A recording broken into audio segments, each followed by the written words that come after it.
A mystery in Sugar Land. A woman passes away at a nursing home, and now some of her prized possessions are missing. Her sister is turning to my colleague Keith Garvin to get some answers. Sue Lawhorn is still saddened by her sister's death, hanging on to the most precious of memories, at least the ones she has in her heart and her possession. Jeannie Belknap, who was a longtime French teacher in Alief ISD, passed away in early October. Since then, her sister tells us she's been in a back and forth with Jeannie's nursing home, trying to retrieve her sister's prized possessions. Among them, a couple of paintings gifted along with these by one of her former students. He sent her for these 5 pictures, and he just loved her for being a great teacher. We sat down inside Sue's home to assess the situation. Also among the missing items, a prized stuffed animal her sister owned for nearly 40 years, her walker, and a specialized wheelchair that cost more than $7,500. This is the wheelchair. Wheelchair. Mm-hmm. That was the last payment you made on the wheelchair? Mm-hmm. When you asked about the wheelchair specifically, what did they say? We don't know. We don't know. Nobody knows.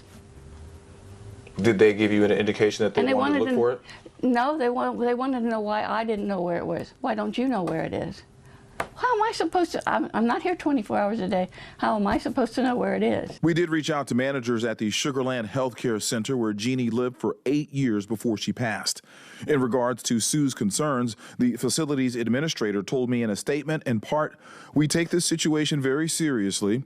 I expressed our deep concern to the family over these items as we understand they hold significant emotional value. We have processes in place to amicably resolve issues such as this during these trying times." However, Sue says she had not heard from managers about the missing items since the day after her sister died until we started making phone calls this week. Sue, for any other families that are considering long-term care for their loved one or going through anything like this, what would your advice be to them? Well, first you got to do a lot of research, and you got to look and see if there's complaints online, if you can find them. For now, she and her family wait for the return of her sister's precious items to bring closure to their painful loss. I would rather not to have to ever walk into that facility.